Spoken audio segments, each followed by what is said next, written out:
Welcome to what is essentially going to be a first impressions, first ride video of this, the Santa Cruz Heckler. And in case you're wondering why you're not hearing the gentle hum of the motor, it's because I'm currently pedaling it without the motor. Bit of a press over there will jam us into eco mode, gives us a nice healthy little boost. Another little click will jam us into trail mode, and again you can feel a little bit more fire under your anus. And then one more click will get us into super boost mode, and that is a massive jump. Now, before we get too deep into this video, let's just take a minute to discuss this motor. Santa Cruz has stocked this bike with a new Shimano EP8 motor. A motor that Shimano boasts has a 21% increase in power from the previous model. Now, with 85 Newton meters of torque, and a number that is comparable with the Bosch Performance CX motor. The EP8 is also a smaller and much more condensed package despite the power increase. This allows slightly more ground clearance under the motor, as well as a weight that now comes in at 2.6 kilograms. Now, Shimano has also introduced an app that will allow you to tailor each of the individual settings of the motor: trail, eco and boost. It'll also allow you to set the maximum amount of torque. The EP8 also has two individual and customizable motor profiles that one is able to toggle between on the handlebar mounted display, which will give you a total of 6 different power options while out on the trail. Given my short time on the bike, I didn't really have the opportunity to mess around with these features. However, the fact that they are there is something worth noting, which brings us swiftly to how the motor performs out on the trail. Okay, so I've done the climb up here so far all in eco mode. To be honest, it's only the last little crest that I've had to put a little bit of effort into the actual pedal strokes. In this little section of single trail climb, I'm going to tackle in trail mode. Right now, I'm actually putting very little effort into riding the bike, as you can see by the fact that I can do this with one hand. This is maybe about a 10-12% climb, and as you can see, without the little bits of squishiness here, I can do this with one hand, talking reasonably well, and the motor is doing everything. Yeah, this is doing really well. It's very controllable. I'm not feeling like the bike is going to get away from me at all while I'm working my way through. Reacts nicely, power comes in very quickly, really like that. Let's see if we go over here and see if we get enough. Oh no, that was nice. No wheel spin whatsoever going over those routes. Put some pedal to the middle and see what we do. Yep. How fast are we climbing now? What is that? Yeah, 19 k's an hour up here. That's not bad. Still very little. Oh, yeah, that's not bad. That's not bad at all. Oh, that's a powerful little motor, that. Unfortunately, given my time on the bike, I wasn't able to test out how this motor will perform under steeper, more technical climbs. Oh, nice. Oh, right, now we're not even trying. What gear am I in? God, oh man, I'm 2/3 of the way down the cassette. I'm not even remotely in a climbing gear for this. Look at this. What are we doing? We're doing, ooh, if I'm actually looking where I'm going, 14-15 k's an hour up here. God, this is stupid. This isn't even trying anymore. So, God, look at this. I'm barely needing to do anything. I bet you I could do this with 2 fingers. Come on, bike. Oh, now you're working, There you go. Let's see how fast we can do this.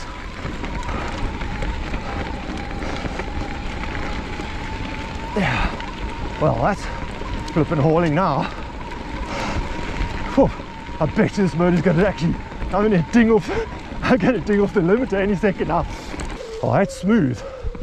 That's very smooth. Whew.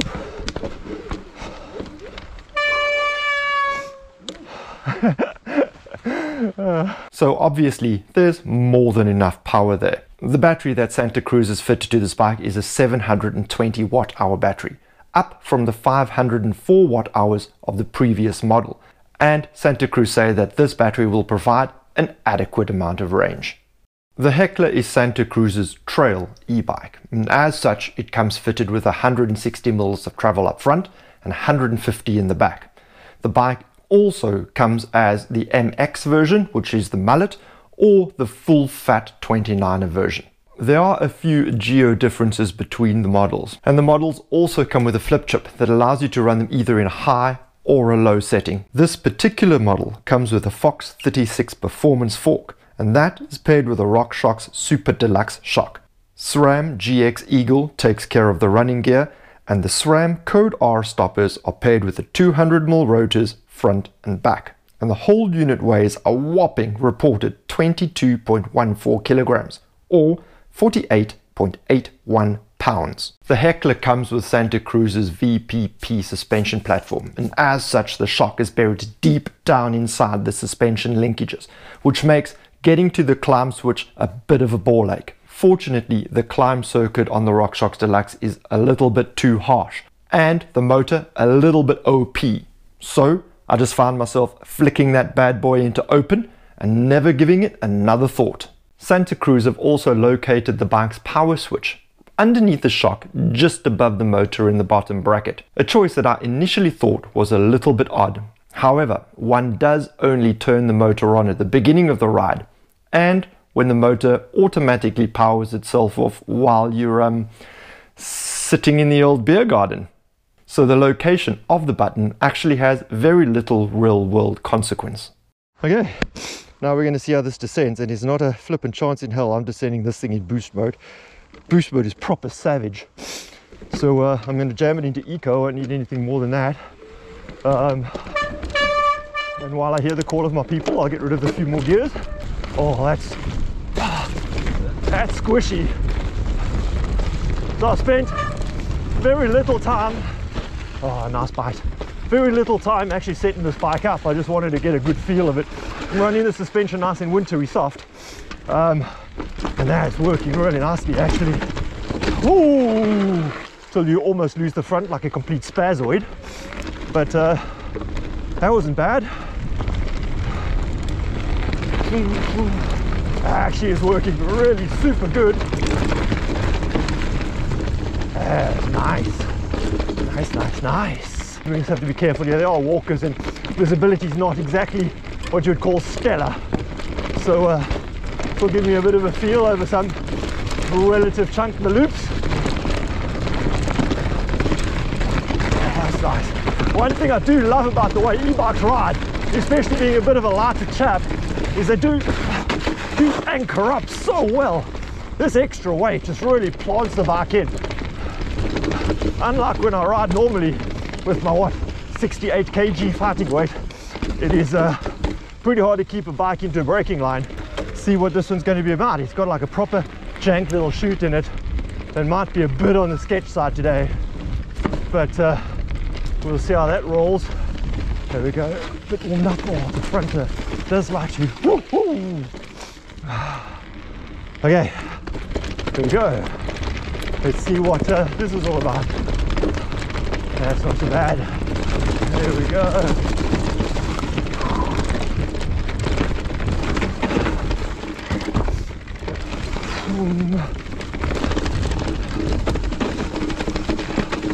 Wow, slopster. Oh, skiddy skids already.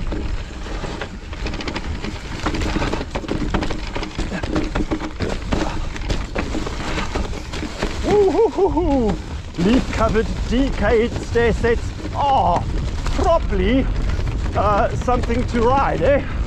Now, I didn't really get to run the bike down a vast variety of trails due to the condensed time I had the bike for. The bike is agile and responsive enough to be a fun ride, and yet planted and stable enough to inspire you to get on it a little bit. It handled the bits of chunks and the odd steep that I rode with exceptional composure. Got going through the curves really nicely and really handled all of that trail chatter with ease.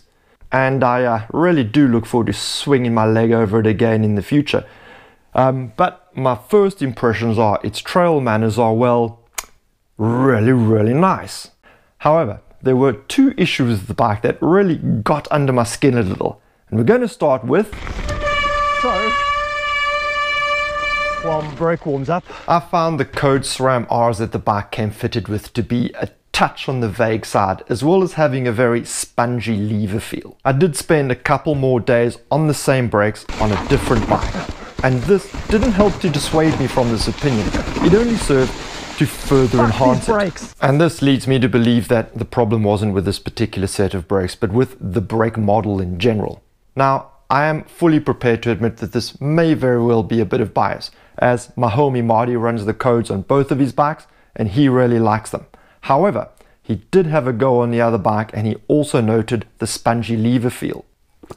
And then, for some reason that I really can't imagine what it could be, but there really must be one, because Santa Cruz decided to fit this bike with the GX single click clicker, which means that you're only able to shift up the cassette one gear at a time. Now, this particular clicker seems to be only fitted with the S kit builds, so you won't have the problem if you go for the R kit or the GX kit. But it is worth noting, and a real shame, because the GX Eagle shifting is precise and deliberate, and I really enjoyed it, up until the point where I realized that that single click is just flippin' annoying. So, where do I stand on it? Well, it's just a really nice bike to ride, without a doubt, and one that's really only let down by those crap brakes and dumb ass clicker. I am also really looking forward to taking this bike out again for a bit of a longer term test review. Something I have already made arrangements for, where I'm planning on getting in some more technical climbing, getting to know a little bit more about the motor settings and adjustments, as well as the functionality of that app. I'm also really wanting to get this bike out onto some more built style trails to be able to really get a feel of how it performs there. So if there is anything in particular you would like me to test and comment on with regards to this bike, pop it down in the comments section, and I will be certain to take that into consideration when I get the bike into my grubby little hands once again. So thanks for watching, and I will catch you guys in the next video. Oh yes, I almost forgot.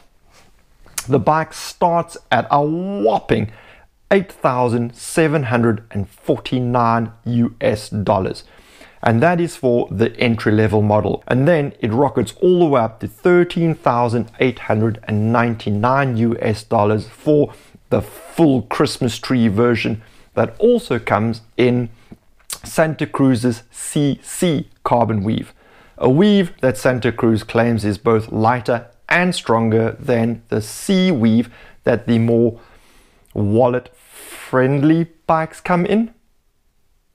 Regardless of that, it is a massive chunk of change for a bike,